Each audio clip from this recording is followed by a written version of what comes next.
എടോ, നിനക്ക് അല്ലാഹു നൽകിയിരിക്കുന്ന വീടാകട്ടെ, കാറാകട്ടെ, പൈസയാകട്ടെ, കടയാകട്ടെ, കച്ചവടമാകട്ടെ, സമ്പത്താകട്ടെ, ഭാര്യയാകട്ടെ, മക്കളാകട്ടെ, അല്ലാഹു നിനക്ക് നൽകിയ നിഅമത്തുകൾ മുഴുവനും മരിക്കുവോളം നിലനിൽക്കണോ? ഒരൊറ്റ വാക്ക് പറഞ്ഞാൽ മതി എന്ന് അല്ലാഹുവിന്റെ വിശുദ്ധ ഖുർആൻ. അല്ലാഹു ഈമാൻ നൽകുമാറാകട്ടെ. ഒരൊറ്റ വാക്ക് പറഞ്ഞാൽ മതി. അല്ലാഹുവിന്റെ വിശുദ്ധമായ ഖുർആൻ ചരിത്രം ഉൾപ്പെടെ പറയുന്നുണ്ട്. അള്ളാന്റെ ഖുർആൻ ചരിത്രം ഉൾപ്പെടെ പറയുന്നുണ്ട്. ഈ ഒരു വാക്ക് ആരെങ്കിലും പറഞ്ഞാൽ അല്ലാഹു അവന് നൽകിയ നിഅമത്തുകൾ മരിക്കുന്ന കാലം വരെ നിലനിർത്തി കൊടുക്കുമെന്ന് ആദരവായ പ്രവാചകൻ നബി മുഹമ്മദ് മുസ്തഫ. ഉറക്ക ആദരവായ പ്രവാചകൻ നബി മുഹമ്മദ് മുസ്തഫ സല്ലല്ലാഹു അലൈഹി വസല്ലമ തങ്ങൾ പറയുന്ന ഒരൊറ്റ വാക്ക് പറഞ്ഞാൽ മതി. അല്ലാഹു ഭാഗ്യം തരുമാറാകട്ടെ. അല്ലാഹു ഭാഗ്യം നൽകുമാറാകട്ടെ. ഇൻഷാ അല്ലാഹ് പറഞ്ഞൂടെ? നിനക്ക് വേണമെങ്കിൽ പറയാം, എനിക്ക് ആവശ്യം, എനിക്ക് എന്റെ കാര്യം നോക്കിയാ പോരെ. നിനക്ക് വേണമെങ്കിൽ നീ പറ, എനിക്ക് വേണമെങ്കിൽ ഞാൻ പറയാം. എന്റെ പ്രിയപ്പെട്ടവരെ, നിന്റെ കയ്യും നിന്റെ കാലും നിന്റെ കണ്ണുമെല്ലാം ഒറ്റ നിമിഷം കൊണ്ട് തകർന്നു പോയാൽ മനുഷ്യ സർവ്വതും പോയില്ലേ? എത്രയോ പേരെ കാണാൻ പടച്ചവനെ കിടപ്പിൽ കിടന്നു മലമൂത്ര വിസർജനം നടത്തുന്നവര്, ഭാര്യയും മക്കളും വരെ ആഗ്രഹിക്കുന്നു, തീരുന്നില്ലല്ലോ അല്ലാ, നോക്കി മടുത്തല്ലോ അല്ലാ. മക്കൾ വരെ ആഗ്രഹിക്കുകയാ മരിക്കാൻ, കൂടെ കിടന്നവൾ ആഗ്രഹിക്കുകയാ മരിക്കാൻ. കൈയില്ലാത്തവരുണ്ടല്ലോ, കണ്ണില്ലാത്തവരുണ്ടല്ലോ, കാലില്ലാത്തവരുണ്ടല്ലോ, കിടപ്പിൽ കിടന്ന് മലമൂത്ര വിസർജനം നടത്തുന്നവരുണ്ടല്ലോ. വളരെ പ്രതീക്ഷയോടുകൂടി ഒരു സ്ഥാപനം തുടങ്ങിയിട്ട് ഒന്നുമില്ലാതെ തകർന്നു പോയവരുണ്ടല്ലോ. ജീവിതകാലം മുഴുവനും സമ്പാദിച്ചത് മുഴുവനും വിറ്റിട്ട് ചികിത്സിക്കുന്നവരുണ്ടല്ലോ. സർവ്വതും നഷ്ടപ്പെട്ടു പോയി വട്ടപൂജ്യം പോലെ ആയി പോയവരുണ്ടല്ലോ. അതുകൊണ്ട് സഹോദരാ, വലുതൊന്നും വേണമെന്നില്ല. അല്ലാഹു നൽകിയിരിക്കുന്ന നിഅമത്തുകൾ നിലനിൽക്കണോ? അല്ലാഹുവിന്റെ വിശുദ്ധമായ ഖുർആൻ ഇവിടുന്നൊരു വാചകം പറയുകയാ. ആ പറയുന്ന ഒരു വാക്ക് ആരെങ്കിലും പറഞ്ഞാൽ അല്ലാഹു നിന്റെ നിഅമത്തുകൾ നിലനിർത്തി തരുമെന്ന് ആദരവായ പ്രവാചകൻ നബി മുഹമ്മദ് മുസ്തഫ സല്ലല്ലാഹു അലൈഹി വസല്ലമ തങ്ങൾ പറയുമ്പോ, എന്റെ പ്രിയപ്പെട്ടവരെ, വേണ്ടവർ അത് പഠിച്ചു വെച്ചു.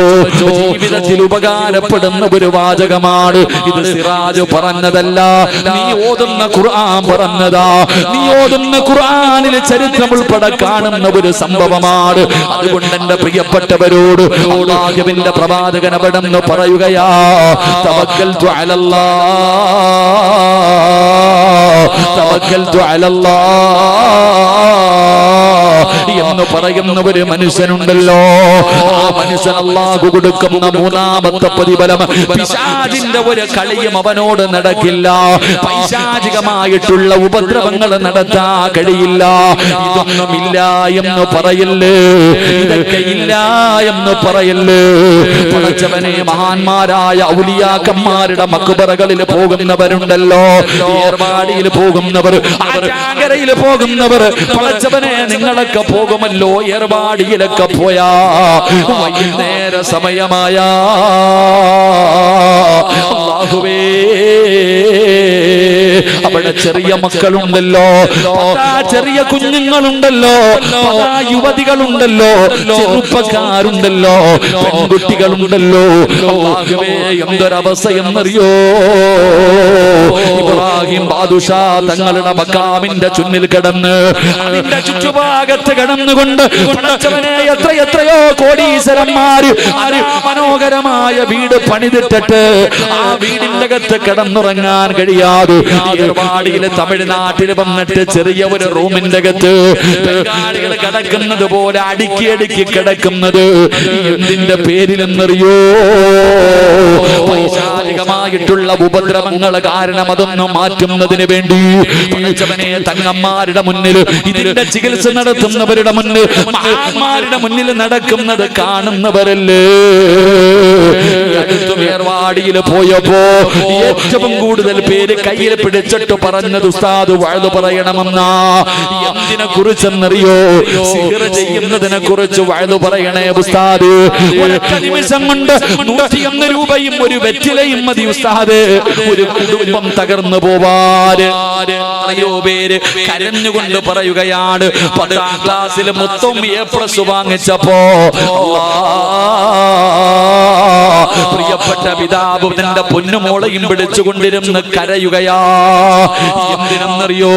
തന്റെ ക്ലാസ്സിലെ കുട്ടി എന്നെക്കാളും കൂടുതൽ മാർക്ക് വാങ്ങിയതിന്റെ പേരില് എന്തോ ചെയ്തിട്ട് പടച്ചവനെ സുന്ദരിയായ 17 വയസ്സുകാരി മുടിയടിച്ചിട്ട് കരയുന്നത് കണ്ടപ്പോ എന്റെ പ്രിയപ്പെട്ടവരെ, കളിയല്ല, തമാശയല്ല, ഇത് നമ്മൾ ഭയക്കണം സഹോദരാ. അതുകൊണ്ട് അല്ലാഹുവിന്റെ വിശുദ്ധമായ ഖുർആൻ പറയുകയാ, തവക്കൽതു അലല്ലാഹ്, തവക്കൽതു അലല്ലാഹ് എന്ന് പറയുന്ന മനുഷ്യനുണ്ടല്ലോ, അല്ലാഹു സുബ്ഹാനഹു വ തആല പൈശാചികമായിട്ടുള്ള ഉപദ്രവങ്ങളിൽ നിന്ന് അല്ലാഹു അവർക്ക് സംരക്ഷണം കൊടുക്കുമെന്ന് അല്ലാഹുവിന്റെ വിശുദ്ധ ഖുർആൻ.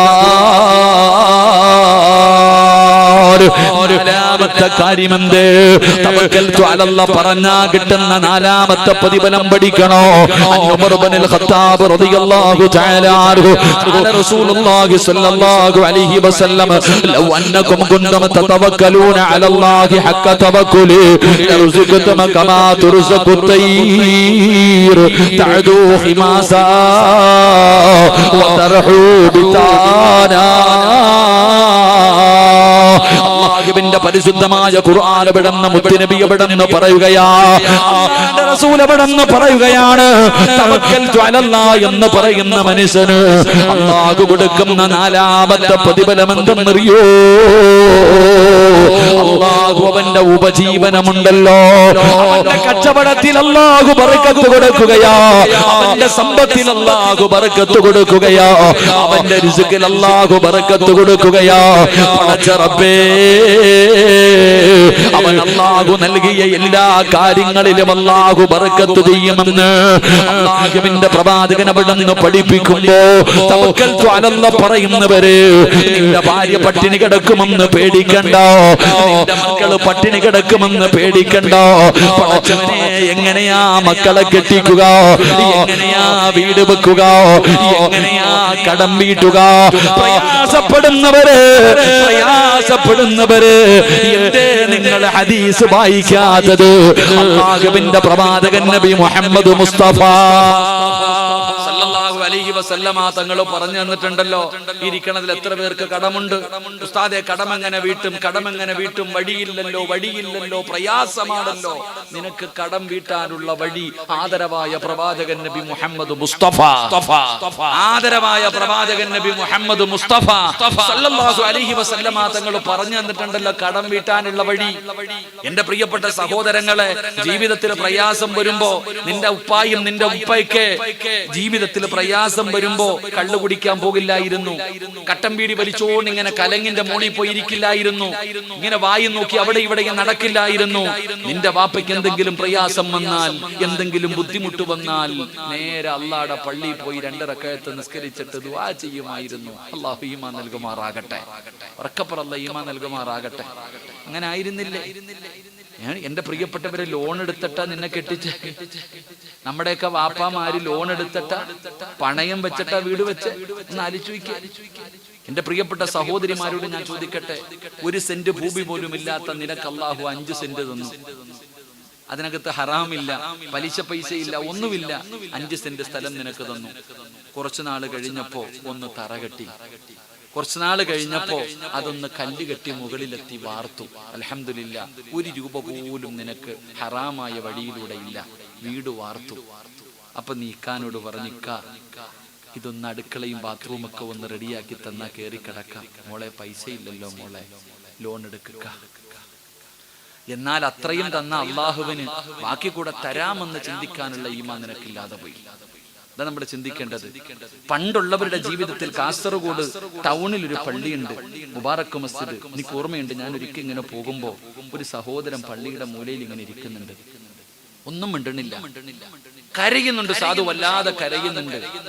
പടച്ചോനെ അപ്പൊ ഇങ്ങനെ ഇവിടെ നിങ്ങളുടെ നാട്ടിൽ ഇവിടെ അടുത്തുള്ള സഹോദരനാ റസാഖ് അബ്രാരിസ്ത, അവിടുത്തെ ഇമാമ. ഒരാള് പള്ളിക്കകത്തിരുന്ന് കരയുന്നു, വളരെ പ്രയാസത്തിൽ കരയുന്നുണ്ട്. എന്ത് ചോദിച്ചിട്ടും മിണ്ടണില്ല. അവസാനം പോയി ചോദിച്ചപ്പോ പറഞ്ഞു, ഉസ്താദ് എന്റെ മകളുടെ കല്യാണമാണ്, 1 പവൻ സ്വർണം പോലും എന്റെ കയ്യിലില്ല, 1 പവൻ സ്വർണം പോലെ എന്റെ അടുക്കലില്ല. വല്ലാത്ത അത്ഭുതം തോന്നിയ ചങ്ങാതി. ഞാൻ ചോദിച്ചു, നിങ്ങൾ എന്തൊരു മനുഷ്യനാ, ദിവസങ്ങൾ മാത്രമേ ഇനിയുള്ളൂ, നിങ്ങളുടെ മകളുടെ കല്യാണം വരുമ്പോ നിങ്ങൾ എന്ത് ധൈര്യത്തിലാ? ഒന്നും മിണ്ടിയില്ല. ആ സാധുവിന്റെ സങ്കടം കണ്ടപ്പോ എന്റെ പ്രിയപ്പെട്ടവരെ, ആ പള്ളിക്കകത്തിരുന്ന് ഞങ്ങൾ കുറച്ചുപേര് ഇങ്ങനെ അറിയുന്നവരൊക്കെ ഓരോരുത്തരെ വിളിച്ചിട്ട് എല്ലാവരും അവരവരെ കൊണ്ട് തരാമെന്ന് പറഞ്ഞൊരു 3-4 പവൻ ആ പള്ളിക്കകത്തിരുന്നപ്പോ കിട്ടി.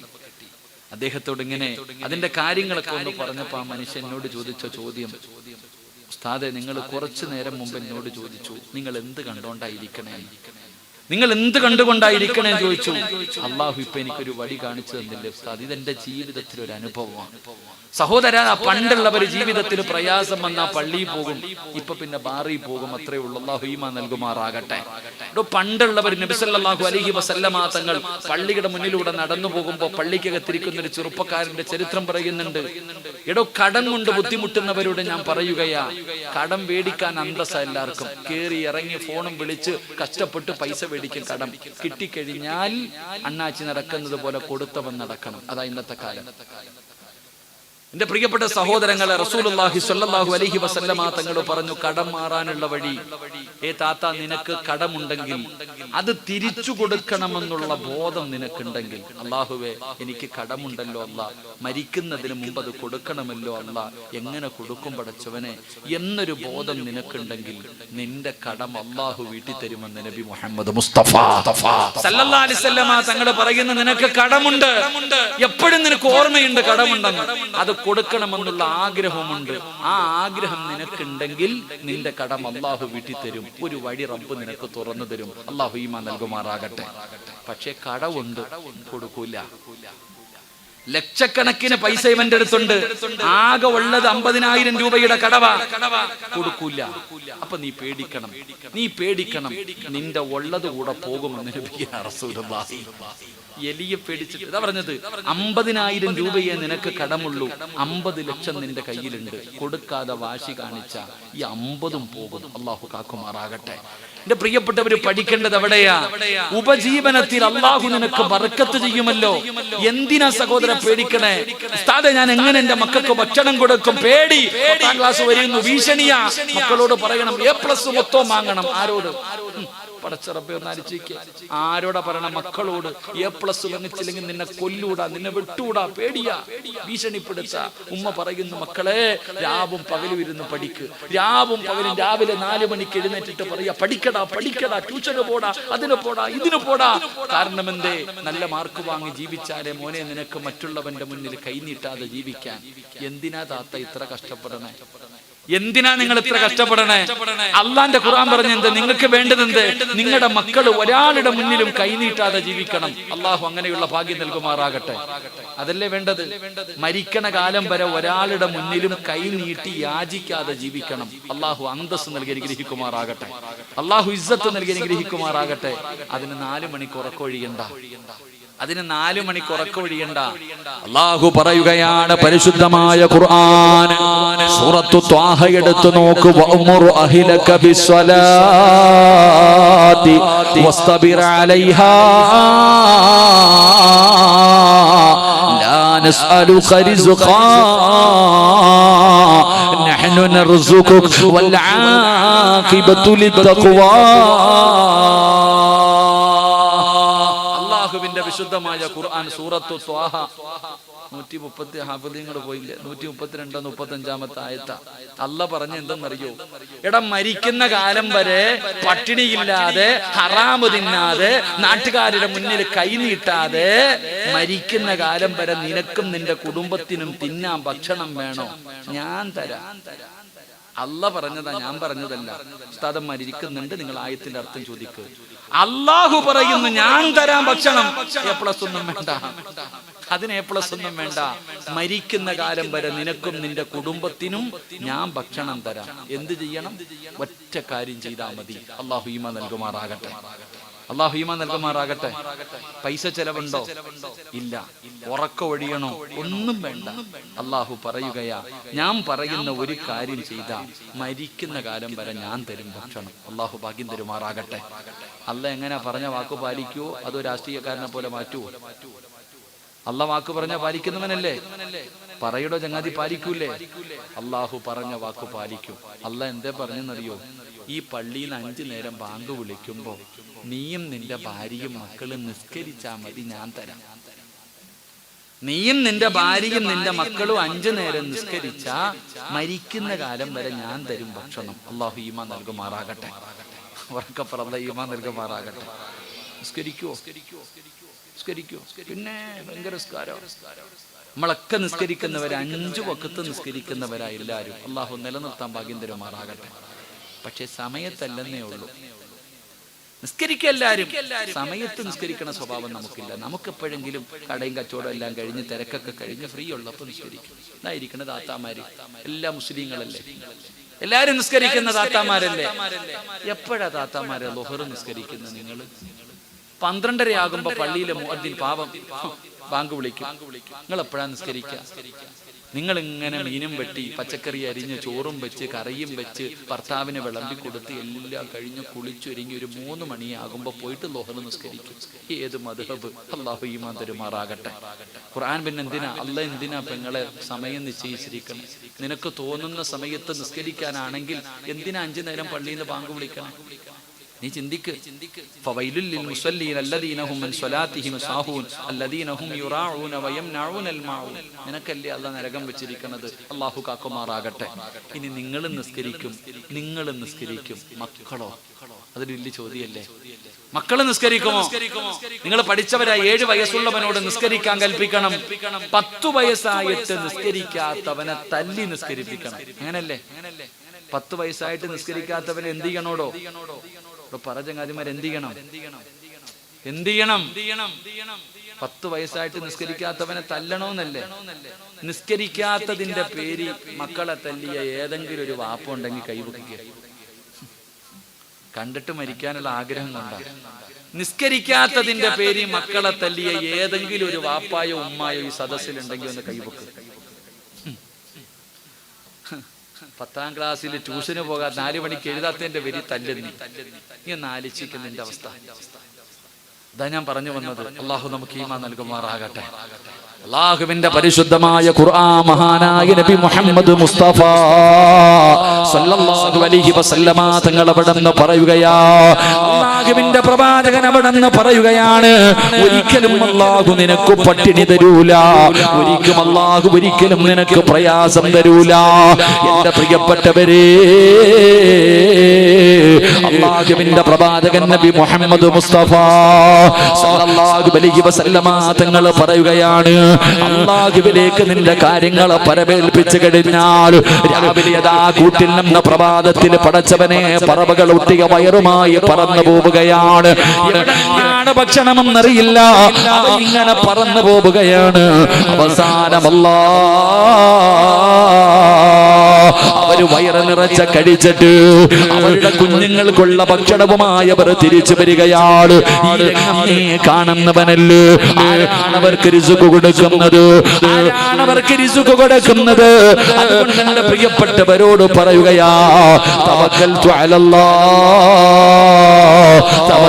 അലല്ലാഹ്. പറയുന്ന ഒരു മനുഷ്യന്റെ ഉപജീവനത്തിൽ അല്ലാഹു ബർക്കത്ത് ചെയ്യുമെന്ന് ആദരവായ പ്രവാചകൻ നബി മുഹമ്മദ് മുസ്തഫ സല്ലല്ലാഹു അലൈഹി വസല്ലമ തങ്ങൾ പറയുമ്പോ, എനിക്ക് മുമ്പ് പ്രഭാഷണം നടത്തിയ ഉസ്താദ് ഉണ്ടല്ലോ, അവിടെ അസ്തഗ്ഫിറുല്ലാഹ് പറയണമെന്ന് പറഞ്ഞല്ലോ, അസ്തഗ്ഫിറുല്ലാഹയുടെ ശ്രേഷ്ഠത പറഞ്ഞല്ലോ. മഹാനായ ഇമാമുന അബൂ ഹനീഫ റളിയല്ലാഹു തആല അൻഹുവിന്റെ ചരിത്രം പറഞ്ഞല്ലോ. അസ്തഗ്ഫിറുല്ലാഹ് പറയാൻ പോലും മടിയുള്ളവരാ, അസ്തഗ്ഫിറുല്ലാഹ് പറയാൻ പോലും മടിയുള്ളവരാ. അസ്തഗ്ഫിറുല്ലാഹയുടെ പ്രതിഫലം അറിയുമോ? മഹാനായ ആദരവായ പ്രവാചകൻ നബി മുഹമ്മദ് മുസ്തഫ സല്ലല്ലാഹു അലൈഹി വസല്ലമ തങ്ങൾ പറഞ്ഞല്ലോ. അല്ലാഹുവിന്റെ വിശുദ്ധമായ ഖുർആൻ മഹാനായ പ്രവാചകൻ സല്ലല്ലാഹു അലൈഹി വസല്ലമ തങ്ങൾ പറഞ്ഞു തരികയാ. ഒരു അസ്തഗ്ഫിറുല്ലാഹ് ഉസ്താദ് അസ്തഗ്ഫിറുല്ലാഹയുടെ മഹത്വം പറഞ്ഞു, അസ്തഗ്ഫിറുല്ലാഹ് പറയണമെന്നും പറഞ്ഞു. അല്ലാഹു പറയാൻ ഭാഗ്യം തരുമാറാകട്ടെ, അല്ലാഹു പറയാൻ ഭാഗ്യം തരുമാറാകട്ടെ. നമ്മൾ ആരെങ്കിലും പറയൂ? പറയൂല. നമ്മൾ ആരെങ്കിലും പറയൂല. എന്നാ അതിന്റെ ശ്രേഷ്ഠത അറിയോ? അതിന്റെ ശ്രേഷ്ഠത അറിയോ? മഹാനായ ഹസൻ ബസ്രി റളിയല്ലാഹു തആല അൻഹു മഹാനവറുകളുടെ മുന്നിൽ ഒരാൾ ഇങ്ങനെ കുട്ടികളുടെ മുന്നിൽ പഠിപ്പിച്ചുകൊണ്ടിരിക്കുക. ഉസ്താദ് ഒരാള് കയറി വന്നിട്ട് ഹസൻ ബക്കറ്റ് എടുത്തോപ്പാ, കുറച്ചു കഴിഞ്ഞ് പോരേപ്പാ, കുറച്ചു കഴിഞ്ഞ് മതി. ബക്കറ്റ് എടുത്ത ഓടുന്നൊരു കൗമുണ്ട്, അള്ളാഹു കാക്കുമാറാകട്ടെ. ബക്കറ്റ് എടുക്കുമ്പോൾ ഓടുന്നൊരു വിഭാഗമുണ്ട്, അത് പിന്നെ ഇൻഷാ അല്ലാഹ് അള്ളാഹു ബർക്കത്ത് ചെയ്യുമാറാകട്ടെ. നമ്മൾ സ്ഥാപനമല്ല അല്ല, അതൊക്കെ നടക്കും. തവക്കൽത്തു അലല്ലാഹ്. എന്നിട്ട് നോക്ക്, ഹസൻ ബസ്രി തങ്ങൾ ഇങ്ങനെ കിതാബ് എടുത്തോണ്ടിരിക്കുമ്പോ ഒരാള് കയറി വന്നിട്ട് പറഞ്ഞു, തങ്ങളെ വെള്ളമില്ല, മഴയില്ല, വല്ലാത്ത ക്ഷാമവ. അസ്തഗ്ഫിറുല്ലാഹ് പറ, അസ്തഗ്ഫിറുല്ലാഹ് പറഞ്ഞങ്ങ് വിട്ടു. പാഠം എടുത്തോണ്ടിരിക്കുക. കുറച്ചു കഴിഞ്ഞപ്പോ അടുത്ത ചങ്ങാതി കയറി വരുന്നു. ഉസ്താദെ കച്ചവടം ഒന്നുമില്ല, ആകെ പ്രശ്നമാണ്, ഒരു വഴി പറഞ്ഞു. അസ്തഗ്ഫിറുല്ലാഹ് പറ. അവന്റെ അടുത്ത് പറഞ്ഞു അസ്തഗ്ഫിറുല്ലാഹ് പറയാം. ഓനും പോയി. കുറച്ചു കഴിഞ്ഞപ്പോ അടുത്ത ആള് കയറി വരുന്നു. തങ്ങളെ മക്കളില്ല, അസ്തഗ്ഫിറുല്ലാഹ് പറ.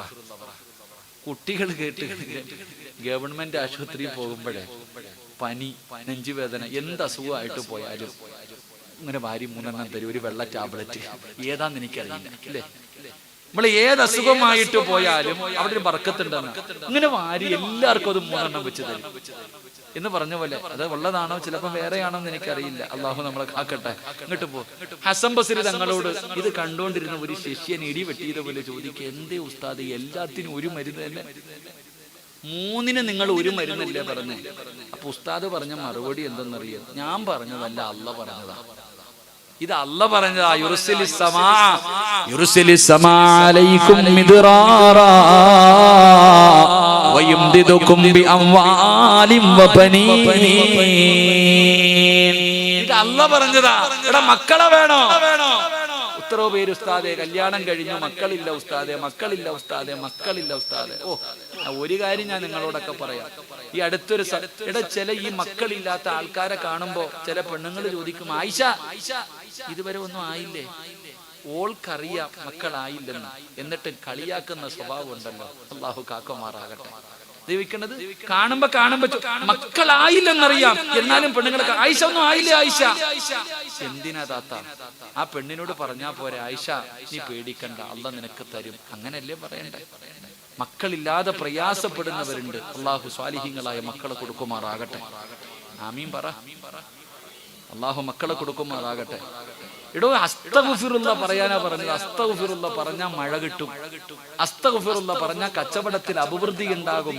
അസ്തഗ്ഫിറുല്ലാഹ് പറഞ്ഞാൽ എന്റെ പ്രിയപ്പെട്ട സഹോദരങ്ങളെ, അള്ളാഹു നിനക്ക് മക്കളെ തരും. അള്ളാഹു ഈമാൻ നൽകുമാറാകട്ടെ. അള്ളാഹു ഈമാൻ നൽകുമാറാകട്ടെ.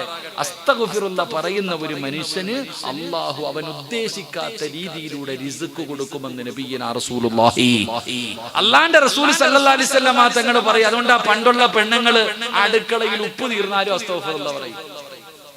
പണ്ട് അടുക്കളയിൽ ഉപ്പ് തീർന്നാലും അരി തീർന്നാലും അസ്തഗ്ഫിറുല്ലാഹ് പറയും. നീ പറയുന്നത് ഇപ്പൊ വേറെയാ. അള്ളാഹു കാക്കുമാറാകട്ടെ. പണ്ടത്തെ പെണ്ണുങ്ങൾ അടുക്കളയിൽ ഏതെങ്കിലും ഒരു സാധനം തീർന്ന അസ്തഗ്ഫിറുല്ലാഹ് പറയും. ഇപ്പോഴോ ഇവിടെ ഒരു മനുഷ്യനുണ്ട്, 5 നയാ പൈസ ഒന്നും മേടിച്ചു തരൂല്ല, കുറ്റം പറയും. അള്ളാഹു ഈമാൻ നൽകുമാറാകട്ടെ. അള്ളാഹു നമ്മുടെ ഭാര്യമാരെയൊക്കെ സ്വാലിഹത്തുകളാക്കി തരുമാറാകട്ടെ. ആമീൻ പറ മനുഷ്യ. ഇന്നലെ എറണാകുളത്ത് എങ്ങാണ്ട ഒന്നിനെ വെള്ളത്തിൽ മുക്കിക്കൊന്നു ഇല്ലേ? അള്ളാഹു നമ്മുടെ ഭാര്യമാരെ സ്വാലിഹത്തുകളാക്കി തരുമാറാകട്ടെ. ആമീൻ പറ, ഉറക്കെ പറ. അള്ളാഹു നിങ്ങളുടെ ഭർത്താക്കന്മാരെയും നന്നാക്കി തരുമാറാകട്ടെ. അള്ളാഹു നമ്മുടെ ഭാര്യമാരെ സ്വർഗത്തിലും അള്ളാഹു ഭാര്യമാരാക്കി തരുമാറാകട്ടെ. അത് പറഞ്ഞപ്പോ എന്താ ഒരു വിഷമം ഉള്ളതുപോലെ. ദുനിയാവിലെ ഭാര്യയെ സ്വർഗത്തിലും ഭാര്യയായിട്ട് വേണമെന്ന് ആഗ്രഹമുള്ള ഭർത്താക്കന്മാരൊക്കെ ഒന്ന് കൈപൊക്കിക്കോ. നിസാറൊക്കെ പൊക്കിക്കോ, പെണ്ണുപിള്ള കാണുന്നുണ്ട്. കല്യാണം കഴിച്ചിട്ടുള്ളവരാ പലരും പൊക്കണില്ല. എങ്ങനെ പൊക്കാനാ ഉസ്താദെ? ഇവിടെ സ്വർഗത്തിലുണ്ടോ ഉസ്താദെ എന്നാ ചോദിക്കുന്നത്. ഇവിടെ തന്നെ ഇല്ലേ തത്തന്മാരെ? നിങ്ങളുടെ ഭർത്താക്കന്മാരെ സ്വർഗത്തിൽ വേണോ? ഒന്ന് കൈവക്കിക്ക്. മാഷാ അല്ലാഹ്, രക്ഷപ്പെട്ടു കേട്ടാ. ശരി, അള്ളാഹു നമ്മുടെയൊക്കെ ഭാര്യമാരെ എല്ലാവരും അള്ളാഹു കുടുംബ ജീവിതത്തിൽ ബർക്കത്ത് ചെയ്യുമാറാകട്ടെ. എന്റെ പ്രിയപ്പെട്ട സഹോദരങ്ങളെ, ഞാൻ പറഞ്ഞു വന്നത്, അസ്തഗ്ഫിറുള്ള പറയുകയാണെങ്കിൽ അവൻ ഉദ്ദേശിക്കാത്ത രീതിയിലൂടെ അള്ളാഹു റിസ്ക്. നീ മനസ്സുകൊണ്ട് പോലും വിചാരിക്കണ്ട, നീ മനസ്സുകൊണ്ട് പോലും വിചാരിക്കാത്ത രീതിയിൽ അള്ളാഹു നിനക്ക് റിസ്ക് തരും. എന്ത് പറയണം? അസ്തഗ്ഫിറുള്ള പറയണം. അസ്തഗ്ഫിറുള്ള പറയുന്നവർക്ക് അള്ളാഹു അങ്ങനെ റിസ്ക് കൊടുക്കുമെന്ന് നബി മുഹമ്മദ് മുസ്തഫ സല്ലല്ലാഹു അലൈഹി വസല്ലമ തങ്ങൾ അവിടെന്ന് പറയുമ്പോൾ എന്റെ പ്രിയപ്പെട്ടവരോട് പറയുകയാ, വെറുതെ പറഞ്ഞതല്ല, വെറുതെ പറഞ്ഞതല്ല. തവക്കൽതു അലല്ലാഹ്, തവക്കൽതു അലല്ലാഹ് എന്ന് പറയുന്നതിലൂടെ പടച്ചവനെ അല്ലാഹു നിന്റെ ഉപജീവനത്തിൽ ബർക്കത്ത് ചെയ്യുമെന്ന് നബി മുഹമ്മദ് മുസ്തഫ സല്ലല്ലാഹു അലൈഹി വസല്ലമ തങ്ങൾ അവിടെന്ന് പറയുമ്പോൾ 12 കുട്ടികൾ ഹാഫിളീങ്ങളായി സനദ് വാങ്ങുന്നത് നിങ്ങൾ കണ്ടല്ലോ. പടച്ചവനെ, പുതിയ ബിൽഡിംഗ് പണിതിട്ടതിന്റെ ആ ഉദ്ഘാടനം കഴിഞ്ഞിരിക്കുകയാണ്. ഇനി അടുത്തത് വലിയ ഒരു ലക്ഷ്യമാണ്, ഇനി അടുത്തത് വലിയ ഒരു ലക്ഷ്യമാണ്. പടച്ചവനെ, സംഘാടകർ ബക്കറ്റുമായിട്ട് നിങ്ങളുടെ മുന്നിലേക്ക് കടന്നു വരികയാ. ഉറക്കം നടിക്കല്ലേ, ഇറങ്ങി ഓടല്ലേ, കൈകെട്ടിയിരിക്കല്ലേ. ബക്കറ്റ് കൊണ്ടുവരുന്നവന്റെ മുഖത്ത് നോക്കി ചിരിച്ചുകൊണ്ട് കളിയാക്കല്ലേ. അല്ലാഹു തന്നതിൽ നിന്നൊരൽപ്പമെടുത്തോ. ആർക്ക് വേണ്ടിയെന്നറിയുമോ? ആർക്ക് വേണ്ടിയെന്നറിയുമോ? അസ്സദഖത്തു റദ്ദുൽ ബലാ, സദഖ വിപത്തുകളെ തട്ടിമാറ്റുമെന്നോ, സദഖകളെ വിപത്തുകളെ തട്ടിമാറ്റുമെന്നോ. എന്റെ പ്രിയപ്പെട്ടവരെ, ഇന്ന് ഞാൻ ഈ അടിമാലിയിലേക്ക് കയറി വരുമ്പോ പടച്ചവനെ, കുടിക്കകത്ത് നിന്നൊരു വണ്ടി ഇങ്ങനെ ക്രെയിനിൽ ഇങ്ങനെ പൊക്കി കിടക്കുകയാ. നിങ്ങൾ അറിഞ്ഞവരല്ലേ, നിങ്ങൾ വായിച്ചവരല്ലേ? ഒരു രാത്രി മുഴുവനും 2 സഹോദരങ്ങൾ, 2 ചെറുപ്പക്കാര് മരണത്തോട് മല്ലടിച്ചുകൊണ്ട് എന്ത് ചെയ്യണമെന്നറിയാതെ ഇരുന്ന് മരണപ്പെട്ടു പോയ വാർത്ത വായിച്ചവരല്ലേ? എത്രയോ അപകടങ്ങൾ കാണുന്നവരാ. പടച്ചവനെ, ഒറ്റ നിമിഷം കൊണ്ടൊരു കുടുംബത്തിന്റെ പ്രതീക്ഷ മുഴുവനും തകർന്നു പോവുകയാ. ബൈക്കിൽ പാഞ്ഞു പോകുന്നവനെ കാണുന്നില്ലല്ലോ, പള്ളിയിൽ നിസ്കരിക്കാൻ പോകുന്നവനെ കാണുന്നില്ലല്ലോ, റോഡിന്റെ ചാരത്ത് വെറുതെ നിന്നവനെ കാണുന്നില്ലല്ലോ. മനുഷ്യ ചിന്തിക്കാത്തത്? അല്ലാഹുവിന്റെ റസൂലല്ലേ പറഞ്ഞത്, സദഖ വിപത്തുകളെ തട്ടിമാറ്റുമെന്ന്. എന്റെ പ്രിയപ്പെട്ട പെങ്ങള്, ബാത്റൂമിന്റെ അകത്ത് തലകറ, ബാത്റൂമിന്റെ അകത്തൊന്ന് കാല് തെറ്റി വീണിയ ചെറുപ്പക്കാരൻ, എത്രയോ പെണ്ണുങ്ങള് കാല് തെറ്റി വീണിട്ട് പള്ളിപ്പറമ്പിൽ പോയില്ലേ? എന്തേ ചിന്തിക്കാത്തത്? അപകടങ്ങൾ എവിടെ വെച്ചും കടന്നു വരുമല്ലോ, വിപത്തുകൾ എവിടെ വെച്ചും കടന്നു വരുമല്ലോ. വീടിന്റെ മുകളിൽ കയറി സെൻസൈഡിൽ ഇല കൂടി കിടക്കുകയാണ്. സെൻസൈഡിൽ ഇല കിടക്കുന്നത് കണ്ടിട്ട്, ചപ്പുചവറുകൾ ഇലകൾ ഇങ്ങനെ കൂടിക്കിടക്കുന്നത് കണ്ടിട്ട് അതൊന്ന് വൃത്തിയാക്കുന്നതിന് വേണ്ടി ഇറങ്ങിയ ചെറുപ്പക്കാർ കാല് തെറ്റി താഴെ വീണിട്ട് തുണി കഴുകുന്ന കല്ലിന്റെ മുകളിൽ വന്ന് തലയടിച്ചിട്ടവിടെന്ന് മരണപ്പെടുമ്പോ പോലെ 40ഓ 50ഓ വയസ്സില്ല, 24 വയസ്സുള്ള ചെറുപ്പക്കാരനാ. എന്തേ മനുഷ്യ ചിന്തിക്കാത്തത്? ഈ കയ്യും ഈ കാലുമൊക്കെ റബ്ബ് തന്നതല്ലേ? ഒരൊറ്റ നിമിഷം പോരെ, എല്ലാം മുറിച്ചു കളയാ നിമിഷങ്ങൾ പോരെ. ക്യാൻസർ എന്ന് പറയുന്ന രോഗം വന്നു കഴിഞ്ഞാൽ പഠിച്ചവരെ ഉസ്താദിന്റെ അടുക്കലും തങ്ങളുടെ അടുക്കൽ വന്ന് കരഞ്ഞുകൊണ്ട് പറയുകയാ, ദുആ ചെയ്യാ. ഉസ്താദേ, ഹാഫിളീങ്ങളെ കൊണ്ട് ദുആ ചെയ്യിപ്പിക്കട്. വരുന്നതിന് മുമ്പേ ഒന്ന് ചികിത്സിച്ചുകൂടെ? വരുന്നതിന് മുമ്പൊന്ന് ചികിത്സിച്ചുകൂടെ? ട്രെയിനിൽ യാത്ര ചെയ്യുമ്പോ കാണാ RCCയിൽ നിന്ന് വരുന്ന എത്രയോ രോഗികളെ കാണോ. പ്രിയപ്പെട്ടവരെ, എന്റെ മനസ്സിനെ വല്ലാതെ വേദനിപ്പിച്ചത് ഈ അടുത്തിങ്ങനെ മംഗലാപുരം ട്രെയിനിൽ ഇങ്ങനെ പോകുമ്പോ ഒരു ചെറിയ കുട്ടിയിരിക്കുന്നു, കൂടെയുള്ളവരെല്ലാവരും ഭക്ഷണം വെളിയിൽ കൊണ്ടുപോയി കഴിക്കുന്നു. അവരിയ്ക്കുന്ന സ്ഥലത്ത് നിന്ന് എഴുന്നേറ്റ് പോയിട്ട് ബാത്റൂമിന്റെ ഭാഗത്ത്, വാതിലിന്റെ ഭാഗത്ത് നിന്ന് ഭക്ഷണം കഴിക്കുകയാ.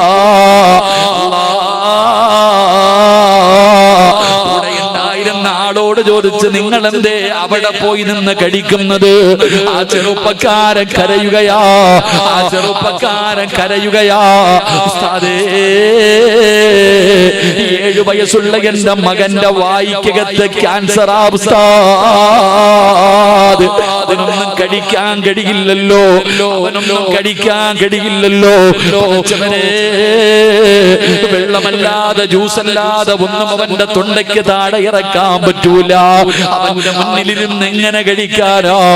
അല്ലാഹുവേ, അവസാനം ചോദിച്ച് എങ്ങനാ ചികിത്സ നടത്തുന്നത്?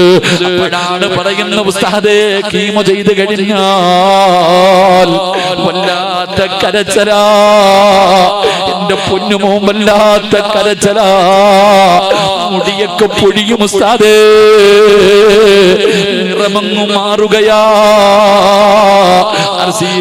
RCCയിൽ പോയിട്ടുള്ളവർക്കറിയാ, എത്രയോ പേര് പ്രയാസം കൊണ്ട് ബുദ്ധിമുട്ടുന്നവരുണ്ട്. നിനക്ക് സമ്പത്ത് തന്നത് നിന്നെ പരീക്ഷിക്കാനാണെന്ന് നിനക്കറിയില്ലേ?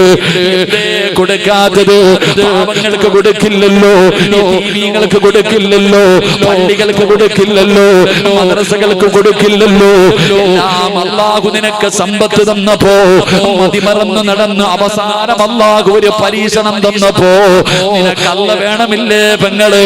അല്ലാഹുവിന്റെ ഇൽമ പള്ളികൾ വേണ്ട, കോളേജുകൾ വേണ്ട. അതുകൊണ്ട് ഞാൻ പറയുന്നു, വരുന്നതിന് മുമ്പേ ചികിത്സിക്ക്. നിന്റെ ശരീരത്തിൽ എവിടെയെങ്കിലും ക്യാൻസർ പോലെ, ട്യൂമർ പോലെ ഏതെങ്കിലും മാരകമായ രോഗത്തിന്റെ അണുക്കളുണ്ടോ? അത് തട്ടി മാറ്റാൻ സദക്കയ്ക്ക് കഴിയുമെന്നോ? അതുകൊണ്ട് പ്രിയമുള്ളവരെ, അല്ലാഹുവിന്റെ മലക്കുകൾ നിന്റെ തലയുടെ മുകളിൽ നിൽക്കുകയാ. ഈ ബക്കറ്റുമായി അല്ലാഹുവിന്റെ ഖുർആൻ പഠിക്കുന്ന മക്കൾക്ക് വേണ്ടി ബക്കറ്റുമായി നിങ്ങളുടെ മുന്നിലേക്ക് കടന്നു വരുമ്പോ എന്തെങ്കിലും മനസ്സറിഞ്ഞുകൊണ്ട് കൊടുത്താ, അല്ലാഹു തന്നതിൽ നിന്നൊരു പങ്ക് കൊടുത്താ, തങ്ങളല്ല ദുആ ചെയ്യുന്നത്, ഉസ്താദുമാരല്ല ദുആ ചെയ്യുന്നത്, ആഫുമീങ്ങളല്ല ദുആ ചെയ്യുന്നത്. അതാ ജനിച്ച കാലം മുതൽ മരിക്കുന്ന കാലം വരെ പാപം ചെയ്യാത്ത, പാപം പറയാത്ത അല്ലാഹുവിന്റെ മലക്കുകൾ അല്ലാഹുവിനോട് പറയുന്നു, അല്ലാഹ് ഉള്ളതിൽ പങ്ക് കൊടുത്തു റബ്ബേ, ബറക്കത്ത് നൽകണേ അല്ലാഹ്. അല്ലാഹുവിന്റെ മലക്കുകൾ നിനക്ക് വേണ്ടി ദുആ ചെയ്യുകയാ. കയ്യിൽ വെച്ചിട്ട് നീ കൊടുത്തില്ലെങ്കിൽ അല്ലാഹുവിന്റെ മലക്കുകൾ പറയുന്നു, അല്ലാഹ് ഇവന് പിടിച്ചു വെച്ചതുപോലെ നീയും പിടിച്ചു വെക്കണേ അല്ലാഹ്. സർവ്വതും പോകും വാപ്പാ, സർവ്വതും നഷ്ടപ്പെടും പെങ്ങള്. അതുകൊണ്ട് മനസ്സറിഞ്ഞുകൊണ്ടൊരു സദഖ എടുക്കൂ. ആരെല്ലാം മനസ്സറിഞ്ഞുകൊണ്ടൊരു സദഖ കൊടുക്കുന്നുണ്ടോ? ആരെല്ലാം മനസ്സറിഞ്ഞുകൊണ്ട് ഒരു സദഖ കൊടുക്കുന്നുണ്ടോ? അവർക്ക് നീ അഭിവൃദ്ധി നൽകണേ അല്ലാഹ്, അവർക്ക് നീ ബറക്കത്ത് നൽകണേ അല്ലാഹ്, സർവ്വ വിപത്തുകളും നീ തട്ടിമാറ്റണേ അല്ലാഹ്. തലയുടെ മുകളിൽ മലക്ക് നിൽക്കുന്നുണ്ട് ഓരോ മനുഷ്യന്റെയും. ഞാൻ പറഞ്ഞതല്ല, ഹദീസ നബി സല്ലല്ലാഹു അലൈഹി വസല്ലം തങ്ങൾ പറഞ്ഞത്. നിങ്ങൾ ആരെങ്കിലും അല്ലാഹു തന്നതിൽ നിന്ന് ഒരല്പം എടുത്ത ബക്കറ്റിന്റെ അകത്ത് വെച്ചാൽ മലക്ക് ദുആ ചെയ്യും, അല്ലാഹുവേ നീ ഇവന് വാരിക്കോരി കൊടുക്കണേ തമ്പുരാനെ, രക്ഷപ്പെട്ടു. മറിച്ച് പോക്കറ്റിന്റെ അകത്ത് അടുക്കി വെച്ചിട്ട് ഇങ്ങനെ ഇരിക്കുക, അങ്ങോട്ടും ഇങ്ങോട്ടും നോക്കുക, ഇരുന്നോ, അവസാനം വീടിന്റെ മുറ്റത്ത് അങ്ങനെ തന്നെ ഇരിക്കും. അല്ലാഹു കാക്കുമാറാകട്ടെ. നീ ബക്കറ്റ് എടുത്തോ, ബിസ്മില്ലാ. നിങ്ങളുടെ പേരെന്താടോ? അബ്ദുള്ള, അള്ളാഹിക്ക് ഇഷ്ടപ്പെട്ട പേരാ. അബ്ദുള്ളക്ക് സ്വർഗത്തിൽ പോണ്ടേ? അബ്ദുള്ളക്ക് വീട് വെക്കാനല്ല പിരിക്കാൻ പോന്നെ, അബ്ദുള്ളക്ക് വീട് പണിയാനല്ല. കേറി വാ, ഇങ്ങോട്ട് കേറി വാ, ആദ്യം ഇവിടെ നിന്ന് പിടി, മോലാളിമാരെ വാ. അബ്ദുള്ളക്ക് വീട് പണിയാൻ പോവല്ല, ഒരു നല്ല ലക്ഷ്യത്തിന് വേണ്ടിയാ. സ്വർഗത്തിൽ പോണെങ്കിൽ ഈ ബക്കറ്റ് പിരിവ, സമാധാനത്തിൽ പോയി നിന്ന് മേടിച്ചോണം. ചങ്ങായി വിളിച്ചപ്പോ എല്ലാവരുടെ മുന്നിൽ നിന്ന് പൈസ മേടിച്ചോണം. നിനക്ക് സ്വർഗത്തിൽ പോണ്ടേ? ഈ ബക്കറ്റ് നിറക്കിയപ്പോ അല്ലാഹു ബർക്കത്ത് ചെയ്യട്ടെ. 3 സ്വലാത്ത്. സ്വല്ലല്ലാഹു അലാ മുഹമ്മദ് സല്ലല്ലാഹു അലാ മുഹമ്മദ് സല്ലല്ലാഹു അലൈഹി വസല്ലം. അല്ലാഹുമ്മ സ്വല്ലി അലാ മുഹമ്മദ് യാ റബ്ബി സ്വല്ലി അലൈഹി വസല്ലം. അല്ലാഹുവേ, ആരെല്ലാം സദഖ കൊടുക്കുന്നുണ്ടോ അവർക്ക് നീ ഖൈറും ബറക്കത്തും നൽകണേ അല്ലാഹ്. എന്റെ പ്രിയപ്പെട്ട സഹോദരങ്ങളെ, തവക്കൽതു അലല്ലാഹ് എന്ന് പറയുന്ന ഒരു മനുഷ്യൻ അല്ലാഹു കൊടുക്കുന്ന 5ാമത്തെ പ്രതിഫലം എന്താ? അല്ലാഹു കൊടുക്കുന്ന 5ാമത്തെ പ്രതിഫലം എന്തെന്നറിയുമോ? കുല്ലൻ യുസീബനാ ഇല്ലാ മാ കതബല്ലാഹു ലനാ ഹുവ മൗലാനാ വഅലല്ലാഹി ഫല്യതവക്കലിൽ മുഅ്മിനൂൻ. അല്ലാഹുവിന്റെ പരിശുദ്ധമായ ഖുർആൻ എവിടെന്ന് പറയുന്നു തവക്കൽതു അലല്ലാഹ് എന്ന് പറയുന്ന ഒരു മനുഷ്യൻ അല്ലാഹു കൊടുക്കുന്ന 5ാമത്തെ പ്രതിഫലം എന്തെന്നറിയുമോ? കച്ചവടക്കാര് പഠിക്കേണ്ടതാണ്, ബിസിനസ് ചെയ്യുന്നവർ പഠിക്കേണ്ടവരാണ്. അല്ലാഹുവിന്റെ പരിശുദ്ധമായ ഖുർആൻ പറയുകയാണ് 5ാമത്തെ പ്രതിഫലം കേൾക്കണോ? തവക്കൽതു അലല്ലാഹ് എന്ന് ജീവിതത്തിൽ പറയുന്നവര് അല്ലാഹു കൊടുക്കുന്ന 5ാമത്തെ പ്രതിഫലം കേൾക്കണോ? ഏത് പ്രതിസന്ധിയിലും പിടിച്ചു നിൽക്കാനുള്ള ഒരു മനസ്സ് കൊടുക്കുകയാ. ഏത് പ്രയാസത്തിന്റെ ഘട്ടത്തിലും ഏത് പ്രതിസന്ധിയുടെ ഘട്ടത്തിലും അല്ലാഹു പിടിച്ചു നിൽക്കുവാനുള്ള ഒരു മനധൈര്യം അല്ലാഹു ആ മനുഷ്യന് കൊടുക്കുമെന്ന് അല്ലാഹുവിന്റെ വിശുദ്ധ ഖുർആൻ. പടച്ചവനെ, കച്ചവടക്കാര് പെട്ടെന്ന് കച്ചവടം മുഴുവനും തകർന്ന് ലക്ഷങ്ങളുടെ കടം വന്നു, നഷ്ടം വന്നു, എന്ത് ചെയ്യണമെന്നറിയാതെ കഥാ വീടിന്റെ അകത്ത് ഒരു കഷ്ടം കയറിൽ ജീവിതം തുലയ്ക്കുന്നവരുണ്ടല്ലോ. എന്തെങ്കിലും ഒരു പ്രയാസം വന്നു, ഒരു മാരക രോഗം വന്നു, ജീവിതം അവസാനിപ്പിക്കാൻ തയ്യാറാവുകയാണ്. എന്തെങ്കിലും ഒരു അപരാധം ജീവിതത്തിലേക്ക് കടന്നു വന്നു, എന്തെങ്കിലും ഒന്ന് പറഞ്ഞു അവസാനം പടച്ചവനെ നാണം കെട്ടല്ലോ, മരിക്കാൻ തീരുമാനിക്കുന്നവര് ഒരു തവക്കൽതു അലല്ലാഹ് പറഞ്ഞാൽ, ഒരു തവക്കൽതു അലല്ലാഹ് പറഞ്ഞാൽ പടച്ചറപ്പ് നിനക്ക് തരുന്ന പ്രതിഫലം നിനക്ക് ധൈര്യം തരികയാണ്. നിന്റെ ഹൃദയത്തിന്റെ അകത്ത് അല്ലാഹു പടച്ചവനെ ശക്തി തരും, പെങ്ങള് ഈമാൻ തരും ചെറുപ്പക്കാരാ. ഏത് പ്രതിസന്ധിയിലും പിടിച്ചു നിൽക്കാനുള്ള ധൈര്യം അല്ലാഹു നിനക്ക് തരുമെന്ന് നബി മുഹമ്മദ് മുസ്തഫ സല്ലല്ലാഹു അലൈഹി വസല്ലം തങ്ങൾ പറയുന്നു. ലക്ഷങ്ങൾ കടവുള്ളവരെ കാണാം. ഉസ്താദ് 25 ലക്ഷം രൂപ കടവുണ്ട് ഉസ്താദ്, തീരാൻ ദുആ ചെയ്യണേ. ഞാൻ ആ മനുഷ്യന്റെ മുഖത്ത് നോക്കി, ഇതെന്താണ്? ലക്ഷങ്ങൾ കടമുണ്ടായിട്ട് പോലും പടച്ചവന്. ചിലരൊക്കെ കച്ചവടം ചെയ്ത് പൊട്ടും, പട്ട പൂജ്യമാകും. നാട്ടുകാർ പറയും അവൻ പൊട്ടിയിടാ. എന്നിട്ട് എത്രയും പേര് തിരിച്ചു കയറി വരുന്നവരുണ്ട്. ഇവിടെ ഞാൻ പറഞ്ഞല്ലേ, ജീവിതത്തിൽ തവക്കൽതു അലല്ലാഹ് പറഞ്ഞ നിനക്കൊരു ധൈര്യം അല്ലാഹ് തരും. ആരൊക്കെ എന്തൊക്കെ ചെയ്താലും നീ തകരൂല. അതങ്ങനെ എന്റെ പെങ്ങള് പഠിക്കണം. SLC പരീക്ഷ എഴുതാൻ നിൽക്കുന്ന മക്കളൊക്കെ പഠിക്കണം. നീ പരീക്ഷ എഴുതുന്നതിന് മുമ്പ് നീ പഠിക്കേണ്ടതെന്നറിയോ? നീ ജയിക്കുവോ തോക്കുവോ എന്ന് അല്ലാഹു നേരത്തെ തീരുമാനിച്ചു വെച്ചിട്ടുണ്ട്. SLC പരീക്ഷയുടെ റിസൾട്ട് വരുമ്പോ നെഞ്ചുപൊട്ടുന്ന പെണ്ണ് എല്ലാ ഉമ്മമാരും പറയുന്നത് ഉസ്താദ് നല്ല പഠിക്കും, പക്ഷെ ടെൻഷൻ അടിച്ച എന്താ ഉപകാരം? തോറ്റുപോകും, അത്രേ ഉള്ളൂ. ഞാൻ ആദ്യമേ പറയാം, 10ാം ക്ലാസ്സിൽ പരീക്ഷ എഴുതാനിരിക്കുന്ന മക്കളെ, നിനക്ക് അല്ലാഹയെ വിശ്വാസം ഉണ്ടോ? അല്ലാഹനെ വിശ്വാസം ഉണ്ടെങ്കിൽ തവക്കൽതു അലല്ലാഹ് ഇറങ്ങിക്കോ, നീ ജയിക്കും.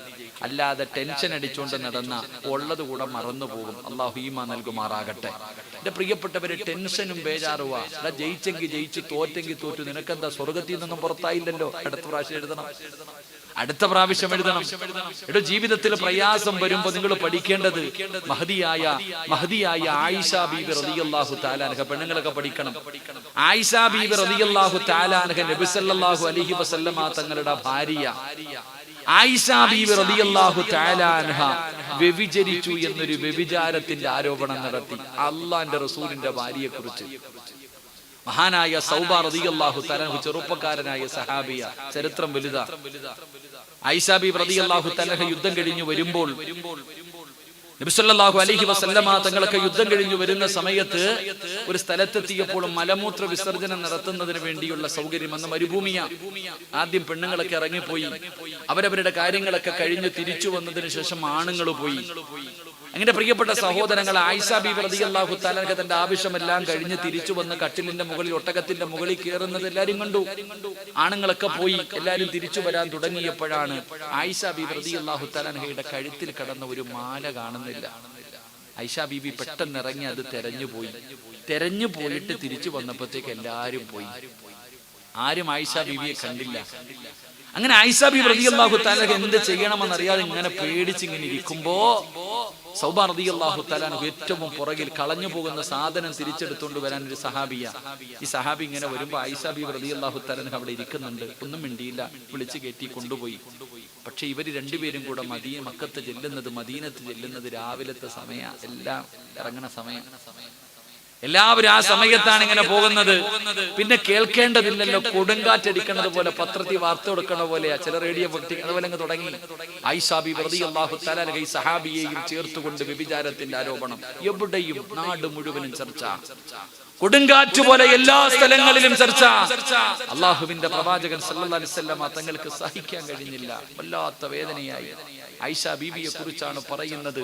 അവസാനം എന്റെ പ്രിയപ്പെട്ടവരെ, പ്രവാചകൻ സല്ലല്ലാഹു അലൈഹി വസല്ലമ തങ്ങൾ ആയിഷ ബീവി റളിയല്ലാഹു തആല അൻഹയോട് പറഞ്ഞു, ആയിഷ, കുറച്ച് ദിവസം നീ നിന്റെ വീട്ടിൽ പോയി നിൽക്ക്, സമാധാനത്തിന്, അല്ലാതെ സംശയത്തിനല്ല. മുത്തുനബിക്ക് വിശ്വാസമില്ലാഞ്ഞിട്ടല്ല, എല്ലാവരും പറയുന്നത് കേൾക്കുമ്പോ ഇനി അള്ളാഹുടെ ഭാഗത്ത് നിന്ന് തീരുമാനം വരട്ടെ. ആയിഷ ബീവി റളിയല്ലാഹു തആല അൻഹയോട് പറഞ്ഞു, നീ കുറച്ച് ദിവസം നീ ഒന്ന് വീട്ടിൽ പോയി നിൽക്ക്, സമാധാനം, നിന്റെ വീട്ടിൽ പോയി നിൽക്ക്. എന്റെ പ്രിയപ്പെട്ടവരെ, ആയിഷ ബീവി റളിയല്ലാഹു തആല എനിക്ക് താങ്ങാൻ പറ്റിയില്ല. ആ വേദനയോടെ ഇരിക്കുമ്പോഴാ തന്റെ വാപ്പ അബൂബക്കർ സിദ്ദീഖ് റളിയല്ലാഹു തആല കയറി വരുന്നത്. ഓടി ചെന്നിട്ട് വാപ്പാനോട് പറഞ്ഞു, വാപ്പ, ഞാൻ അങ്ങനെ ചെയ്യുവോ? ഞാൻ മുത്തുനബിയുടെ ഭാര്യയല്ലേ, ഞാൻ അങ്ങനെ ഒരിക്കലും ചെയ്യില്ല വാപ്പ. അബൂബക്കർ തങ്ങൾ പറഞ്ഞു, മോളെ, എല്ലാം നിനക്കെതിരാ, എല്ലാം നിനക്കെതിരാ. ആയിഷ ബീവി റളിയല്ലാഹു തആല ഉമ്മയുടെ മുന്നിൽ പോയി. ആരെന്നില്ലെങ്കിലും ഉമ്മ കൂടെ നിൽക്കുമല്ലോ. ആയിഷ ബീവി റളിയല്ലാഹു തആല തന്റെ പ്രിയപ്പെട്ട മാതാവിനോടും പറഞ്ഞു, ഉമ്മ, ഞാൻ അല്ലാഹുവിന്റെ പ്രവാചകനാണ്, ജനങ്ങൾ മുഴുവനും തെറ്റിദ്ധരിച്ചിരിക്കുകയാണ്, ഞാൻ ഒരിക്കലും അങ്ങനെ ചെയ്യില്ല ഉമ്മ. അപ്പോഴും ആയിഷ ബീവിയുടെ മാതാവ് പറഞ്ഞു, മോളെ ആയിഷ, തെളിവുകൾ മുഴുവനും നിനക്ക് എതിരാണ്. ഒരു നാട് മുഴുവനും വ്യഭിചാരി എന്ന് പറയുകയാണ്, ആരോപണം നടത്തുകയാണ്. ഒരു പഞ്ചായത്തല്ല, ഒരു കുടുംബമല്ല, ഒരു നാട് മുഴുവനും പടച്ചവനെ അവിടെ ആയിഷ ബീവിയെ സംശയിക്കുമ്പോ, നിന്നെ പോലെ 20-25 വയസ്സൊന്നുമില്ല ആയിഷയ്ക്ക്. അന്ന് ചെറിയ പാണമാണ്, അന്ന് ചെറിയ പ്രായമാണ് ആയിഷ ബീവി റളിയല്ലാഹു തആല അൻഹയ്ക്ക്. പക്ഷേ ആയിഷ ബീവി തകർന്നില്ല, അവിടുന്ന് തളർന്നില്ല, അവിടുന്ന് നരമ്പ് മുറിച്ചില്ല, അവിടുന്ന് വിഷമടിച്ചില്ല, അവിടുന്ന് തൂങ്ങി മരിച്ചില്ല. ആയിഷ ബീവി റളിയല്ലാഹു തആല വീടിനകത്ത് നിസ്കാര പായിൽ കയറിയിരിക്കുകയാ. എല്ലാ ദിവസവും സുബഹി നമസ്കാരം കഴിയുമ്പോ വീടിന്റെ വാതിലിലേക്ക് നോക്കുകയാണ്, അല്ലാഹുവിന്റെ റസൂൽ വരുന്നുണ്ടോ, അല്ലാഹുവിന്റെ റസൂൽ വരുന്നുണ്ടോ. ആയിഷ ബീവി റളിയല്ലാഹു തആല കാത്തു നിൽക്കുകയാ. ദിവസങ്ങൾ കഴിഞ്ഞു, അങ്ങനെ ദിവസങ്ങൾ കഴിഞ്ഞു. ഒരു ദിവസം രാവിലെ ആയിഷ ബീവി റളിയല്ലാഹു തആല നോക്കുമ്പോ അല്ലാഹുവിന്റെ പ്രവാചകൻ നബി മുഹമ്മദ് മുസ്തഫ സല്ലല്ലാഹു അലൈഹി വസല്ലമ തങ്ങൾ തന്റെ വീട്ടിലേക്ക് കടന്നു വരികയാ. ആയിഷ ഇറങ്ങി ഓടുകയാണ്, ആയിഷ ഇറങ്ങി ഓടുകയാണ്. അല്ലാഹുവിന്റെ പ്രവാചകനെ കണ്ടപ്പോ ഓടിച്ചെന്ന് കെട്ടിപ്പിടിക്കുകയാ. എന്നിട്ട് ചോദിക്കുന്നു, നബിയേ, യാ റസൂലല്ലാഹ്, അല്ലാഹുവിന്റെ നബിയേ, ഞാൻ തെറ്റുകാരിയല്ലെന്ന് അല്ല പറഞ്ഞോ നബിയേ, ഞാൻ തെറ്റുകാരിയല്ലെന്ന് അല്ല പറഞ്ഞോ നബിയേ. അല്ലാഹുവിന്റെ റസൂല് പറഞ്ഞു, ആയിഷ ഇന്നലെ ജിബ്രീൽ വന്നു, ആയിഷ അതാ ജിബ്രീൽ വന്നിട്ട് നീ നിരപരാധിയാണെന്ന് പറഞ്ഞു. അല്ലാഹുവിന്റെ ഖുർആനിലായത്തിറങ്ങി, അല്ലാഹുവിന്റെ ഖുർആനിലായത്തിറങ്ങി. ആയിഷ ബീവി റളിയല്ലാഹു തആല അൻഹ പറയുകയാ, എനിക്ക് ഉറപ്പായിരുന്നു നബിയേ, ഏഴാകാശം കടന്ന് ജിബ്രീൽ വരുമെന്ന് എനിക്ക് ഉറപ്പാ. അല്ല എന്നെ കൈവിടില്ല നബിയേ, അല്ല എന്നെ കൈവിടില്ല നബിയേ. ആയിഷ ബീവി അത്രയും ഉറപ്പോടെ പറയുമ്പോ റസൂലുള്ളാഹി തങ്ങൾക്ക് വല്ലാത്ത അത്ഭുതമാവുകയാണ്. 10-15 വയസ്സില്ലല്ലോ, ചെറിയ പെണ്ണാണ് ആയിഷ. ആയിഷ പറയുന്നു, അല്ലാഹുവിന്റെ ഖുർആനിൽ ആയത്തിറങ്ങുമെന്ന് എനിക്കുറപ്പായിരുന്നു നബിയേ, എനിക്കുറപ്പായിരുന്നു. അല്ലാഹുവിന്റെ റസൂൽ ചോദിച്ചു, ആയിഷ എങ്ങനെയാ നീ ഉറപ്പിച്ചു പറയുന്നത്? ഈ നാട് മുഴുവനും നീ തെറ്റുകാരിയാണെന്ന് പറഞ്ഞപ്പോ എങ്ങനെയാ ആയിഷ നീ ക്ഷമിച്ചത്? എങ്ങനെയാ നീ റൂമിന്റെ അകത്തിരുന്നത്? ആ സമയത്ത് മഹദിയായ ആയിഷ ബീബി റളിയല്ലാഹു തആല അൻഹ അവിടെന്ന് പറഞ്ഞ മറുപടി എന്തെന്നറിയോ? യാ റസൂലല്ലാഹ്, നെഞ്ചുപൊട്ടുന്ന വേദനയായ സമയത്തും ഞാൻ പറഞ്ഞത് ഒരേ ഒരു ദിക്റാ നബിയേ, ഒരേ ഒരു ദിക്റാ നബിയേ. ഈ ദിക്റാണ് എനിക്ക് സമാധാനം തന്നത്, ഈ ദിക്റാണ് എനിക്ക് സമാധാനം തന്നത്, ഈ ദിക്റാണ് ഞാൻ പിടിച്ചു നിൽക്കാൻ കാരണമായത്. അതുകൊണ്ട് പഠിച്ചു വെച്ചോ. ഏതോ ചാവണമെന്ന് തോന്നുമ്പോ, ജീവിതം അവസാനിപ്പിക്കണമെന്ന് തോന്നുമ്പോ, നെഞ്ചുപൊട്ടുന്ന വേദന കിടക്കുന്ന സമയത്ത്, സർവ്വതും തകർന്നതോടുന്ന സമയത്ത് ഈ ദിക്ർ നിനക്കൊന്ന് പറയാൻ പറ്റുമോ? ഏത് ദിക്റാ ആയിഷ പറഞ്ഞത്? ഹസ്ബുനല്ലാഹു നിഅമൽ വകീൽ, നിഅമൽ മൗലാ വനിഅമൻ നസീർ. വേദനിക്കുമ്പോ പറചെറുപ്പക്കാരാ, ജോലി നഷ്ടപ്പെടുമ്പോ പറചെറുപ്പക്കാരാ, എല്ലാവരും ഒറ്റപ്പെടുത്തുമ്പോ പറയണോ, എന്റെ പ്രിയപ്പെട്ട പെങ്ങള്, ഏത് അപവാദമാകട്ടെ, പരിഹാസമാകട്ടെ, എന്തുമാകട്ടെ, ജീവിതത്തിൽ പ്രയാസം വരുമ്പോ ഹസ്ബുനല്ലാഹ്, എനിക്കല്ല മതി മോളെ, എനിക്കല്ല മതി. നിനക്ക് പറയാൻ കഴിയുമോ? നിനക്ക് അല്ലാഹു ഒരു വഴി തുറന്നു തരുമെന്ന് നബി മുഹമ്മദ് മുസ്തഫ സല്ലല്ലാഹു അലൈഹി വസല്ലമ തങ്ങൾ പറയുമ്പോ, തവക്കൽതു അലല്ലാഹ് എന്ന് പറയുന്ന മനുഷ്യൻ അല്ലാഹു തരുന്ന ഒന്നാമത്തെ പ്രതിഫലം എണ്ണിക്കോ. അവനെ അല്ലാഹു ഇഷ്ടപ്പെടുന്നുണ്ട്, അല്ലാഹു സ്നേഹിക്കുന്നുണ്ട്. അല്ലാഹു ഇഷ്ടപ്പെട്ടവർക്ക് അത് പറയാൻ കഴിയൂ. രണ്ട്, അവനല്ല മതി സഹോദരാ, അവനല്ല മതി സഹോദരാ, അവനെ തൃപ്തിപ്പെടുകയാണ്. മൂന്ന്, പൈശാചികമായിട്ടുള്ള ഉപദ്രവമുണ്ടല്ലോ, ഇബ്ലീസിന്റെ ഉപദ്രവങ്ങളിൽ നിന്ന് അല്ലാഹു രക്ഷപ്പെടുത്തുകയാ. നാലാമത്തെ കാര്യം എന്തെന്നറിയോ? അല്ലാഹു അവന്റെ ഉപജീവനത്തില് അല്ലാഹു ബറക്കത്ത് ചെയ്യുമെന്ന് നബി മുഹമ്മദ് മുസ്തഫ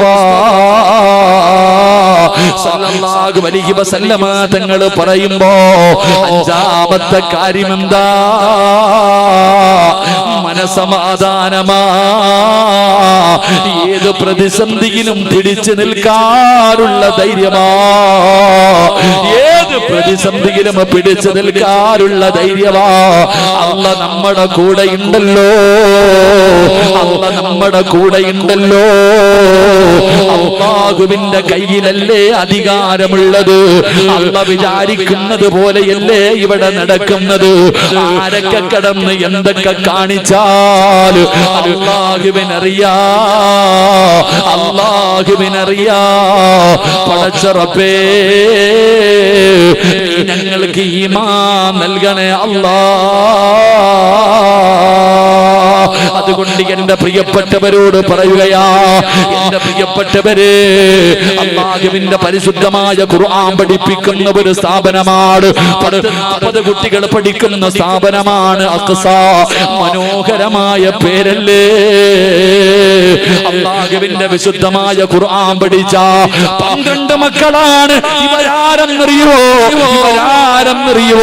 ഇവര് സാധാരണ മക്കളല്ല. നിങ്ങളുടെ മക്കളെ പോലെ കാണല്ലേ. ഇമാം ഗസാലി തങ്ങൾ പറഞ്ഞത് എന്തെന്നറിയോ? ഈ 12 മക്കളെ തൊടണോ? ഈ 12 മക്കളെ തൊടണോ? ഒതുവെടുക്കണേ, ഒതുവില്ലാതെ തൊടല്ലേ. ഈ 12 മക്കളുടെ ശരീരത്ത് തൊടണമെങ്കിൽ ഇനി ഒതുവെടുത്തിട്ട് വേണം തൊടാൻ. അള്ളാഹു നമുക്ക് ഈമാൻ നൽകുമാറാകട്ടെ. അതാണ് ഖുർആൻ ചുമക്കുന്ന മക്കൾ, അള്ളാഹുവിന്റെ പരിശുദ്ധമായ ഖുർആൻ ചുമക്കുന്ന മക്കൾ, ഹാഫിളീങ്ങളായ മക്കൾ. എന്റെ പ്രിയപ്പെട്ടവരെ, ഒരു 5 സൂറത്ത് ഓതാൻ നിനക്കറിയത്തില്ല, ഒരു 5 സൂറത്ത് ഓതാൻ നമ്മളെ കൊണ്ട് പറ്റുന്നില്ല. എന്റെ പ്രിയപ്പെട്ട സഹോദരങ്ങൾ, അള്ളാഹുവിന്റെ വിശുദ്ധമായ ഖുർആനിലെ 114 അധ്യായങ്ങൾ ഹൃദയത്തിൽ കൊണ്ടു നടക്കുന്ന മക്കൾ, ഖുർആന്റെ അഹിലുകാർ, അള്ളാഹുവിന്റെ കുടുംബക്കാർ. അള്ളാഹു നമുക്ക് ഈമാൻ നൽകുമാറാകട്ടെ. എന്താത്ത പാരമ്പര്യമെന്നറിയൂ? ഇരിക്കണ ഓരോ ഉസ്താദന്മാരുടെയും, എനിക്ക് മുമ്പ് പ്രസംഗിച്ച ഉസ്താദ് ഖുർആനിന്റെ ഒരു പരമ്പര പറയണ പഠിക്കണം സഹോദരങ്ങളെ. ഈ ഇരിക്കുന്ന ഉസ്താദന്മാരുടെ പരമ്പരകൾ ഞാൻ എപ്പോഴും പറയും, ഉസ്താദന്മാരെ സൂക്ഷിക്കണം, ഉസ്താദന്മാരെ നിങ്ങൾ പേടിക്കണം. ഉസ്താദന്മാരാരെന്നറിയോ? ഒരു ഉസ്താദിന്റെ പരമ്പര എടുത്തു നോക്കിയാൽ ഈ ഇരിക്കണ കുട്ടികൾ, ഈ കുട്ടികൾക്ക് ഇൽമ പഠിപ്പിച്ചു കൊടുത്തത് അവരുടെ ഉസ്താദന്മാർ, അവർക്ക് പഠിപ്പിച്ചു കൊടുത്തത് അവരുടെ ഉസ്താദന്മാർ. ഇങ്ങനെ പരമ്പര എടുത്തു, പരമ്പര ഇല്ലാത്തവരല്ല ഉസ്താദന്മാര്. ഉസ്താദന്മാര് പരമ്പര ഇല്ലാത്തവരല്ല. ഈ ഉസ്താദന്മാർ ഈ കുട്ടികളുടെ പരമ്പര എടുത്തു നോക്കിയാൽ ഇവർക്ക് പഠിപ്പിച്ച ഉസ്താദ്, അവർക്ക് പഠിപ്പിച്ച ഉസ്താദ്, അവർക്ക് പഠിപ്പിച്ച ഉസ്താദ്, അവർക്ക് പഠിപ്പിച്ച ഉസ്താദ്, ഇങ്ങനെ തലമുറകൾ പറഞ്ഞു പറഞ്ഞു പറഞ്ഞ് മഹാനായ ഗൗസുൽ ആലം ശൈഖ് മുഹിയുദ്ദീൻ അബ്ദുൽ ഖാദിർ അൽ ജീലാനി ഖദ്ദസല്ലാഹു സിർറഹുൽ അസീസ് ഉസ്താദന്മാരുടെ പരമ്പര പോയി അവസാനിക്കുന്നത് അവിടെയാ. ഉസ്താദന്മാരുടെ പരമ്പര പോയി അവസാനിക്കുന്നത് അവിടെയാ.